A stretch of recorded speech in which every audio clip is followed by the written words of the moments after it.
Austin James Rivers, born August 1st, 1992. Austin Rivers recently made some comments that sparked controversy about the idea that NBA players are naturally on a different level than the best quote YouTube hoopers out right now.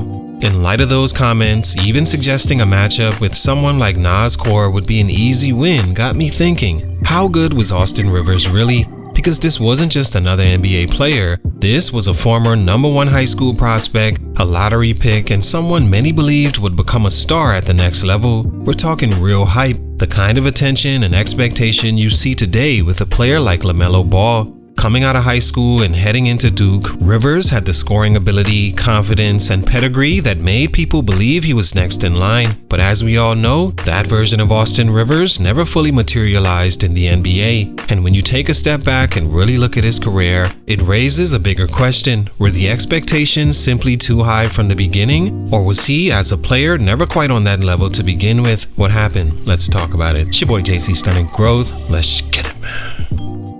Like, comment, and subscribe, and let me know who I should do next. Austin Rivers is a 6'4" guard from Winter Park, Florida, and the son of longtime NBA coach and former player Doc Rivers. From an early age, he carried both the benefit and pressure of that basketball lineage, but it didn't take long for his own talent to separate him.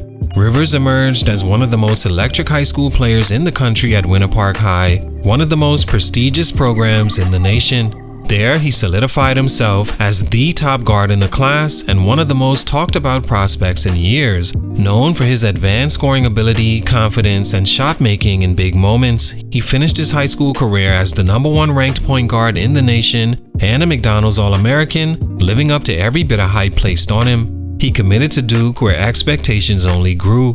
As a freshman, he showed flashes of the dynamic scorer people believed he would become, most notably hitting a game-winning 3 against North Carolina at the buzzer, one of the most memorable moments of that college season. While his overall numbers were solid, averaging around 15 points per game, there were already questions about his efficiency and ability to impact the game beyond scoring. Still, his pedigree, confidence, and scoring upside were enough to keep his draft stock high. After just one season, Rivers declared for the NBA draft and was selected 10th overall in 2012, entering the league with the expectation that he would develop into a star-level scoring guard. Stunt #1, he needed the ball but wasn't good enough with it. One of the biggest issues with Austin Rivers from the start of his NBA career was that the version of himself that made him special as a prospect didn't translate cleanly to the role he was asked to play. In high school and even at Duke, Rivers was at his best with the ball in his hands, operating as a primary scorer who could create his own shot whenever he wanted. He played with a level of confidence and freedom that allowed him to take tough shots, control possessions, and live through mistakes. That was his identity, but once he got to the NBA, that role wasn't waiting for him. As a rookie, Rivers entered a situation where he wasn't going to be handed the keys to an offense. Instead, he had to fit into a structured system, share the ball with more experienced players, and prove he could contribute without dominating possessions. That's where the disconnect began, because while he was comfortable playing with the ball, he hadn't yet developed the efficiency, decision-making, or overall offensive control needed to justify having it at the NBA level. And without it, he didn't have a clear secondary skill to fall back on. Off the ball, he struggled to make a consistent impact. He wasn't a reliable spot-up shooter early in his career, which made it difficult for teams to trust him spacing the floor. He also didn't have the elite size or playmaking instincts to naturally shift into a full-time point guard role. He was essentially the perfect tweener, stuck so much that it was impossible to keep him on the floor. So what you were left with was a player who needed the ball to be effective but wasn't quite good enough with it to earn that responsibility on a consistent basis.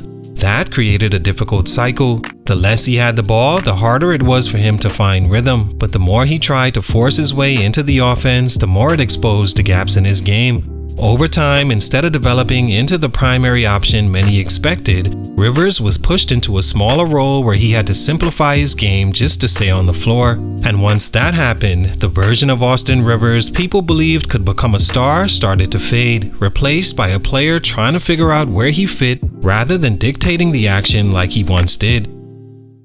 Stunt #2, the athletic gap was smaller than expected.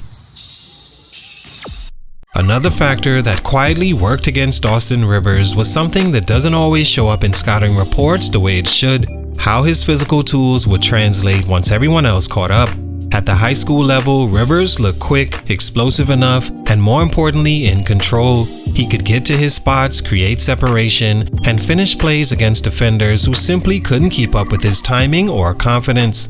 But once he reached the NBA, that edge didn't stand out the same way. At the next level, nearly every guard is fast, strong, and capable of staying in front of their man. The advantage Rivers once had with his ability to create space became far less effective when defenders were just as quick laterally and far more disciplined. Moves that once led to clean pull-ups or easy drives suddenly resulted in contested looks or stalled possessions. He wasn't fully blowing by defenders consistently, and he wasn't elevating over them either. That middle ground made it harder for him to generate high-quality scoring opportunities. What made this even more challenging is that Rivers didn't possess a standout physical trait that forced defenders to adjust. He wasn't exceptionally long for his position, didn't have elite bursts compared to top-tier guards, and wasn't overpowering in traffic.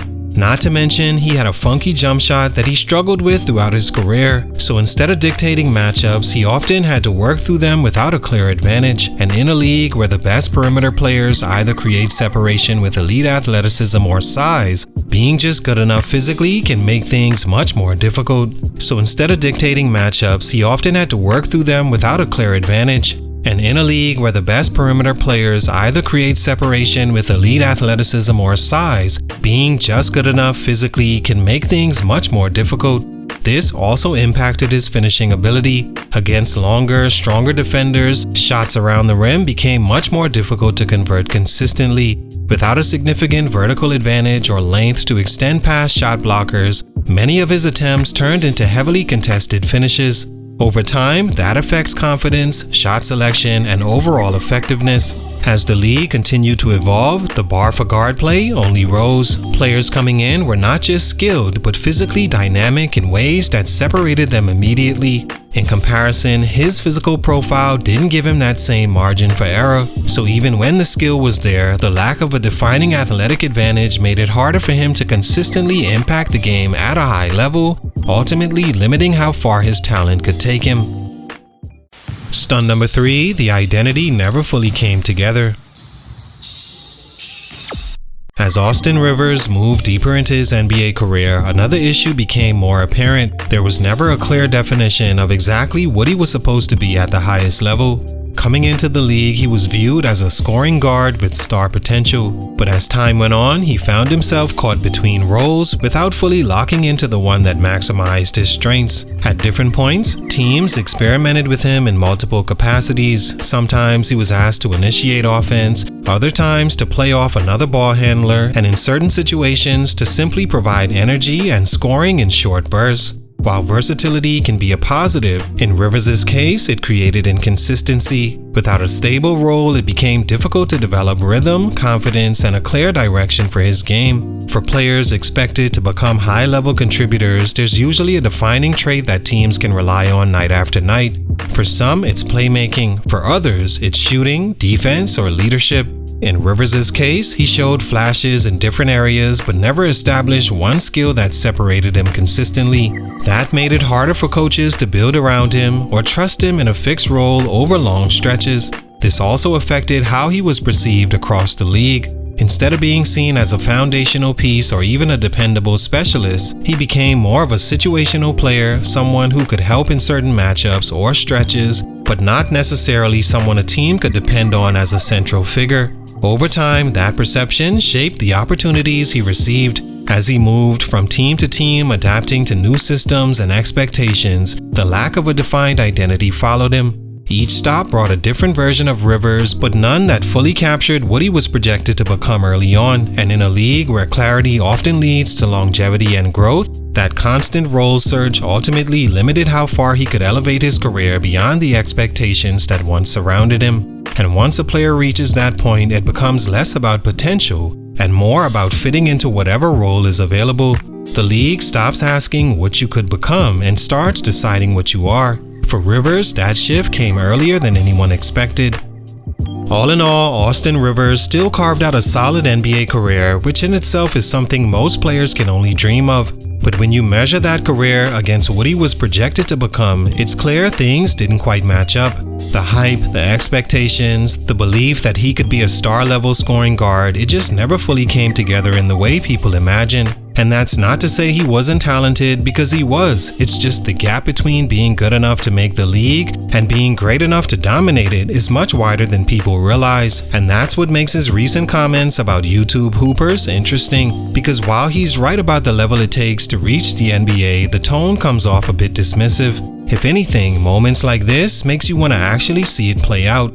If you're gonna speak that confidently about the gap, then step on the court and show it. Personally, I think a one-on-one between Rivers and someone like Nas Core would be a lot more competitive than people expect, maybe even go the other way. But regardless, it all circles back to the same point. Rivers understands how hard it is to reach that level, but his own career is also proof that reaching it and living up to the expectations are two completely different things. Salute, much respect, but for these reasons, his growth was stunted. It's your boy JC Stunted Growth. Hit him out.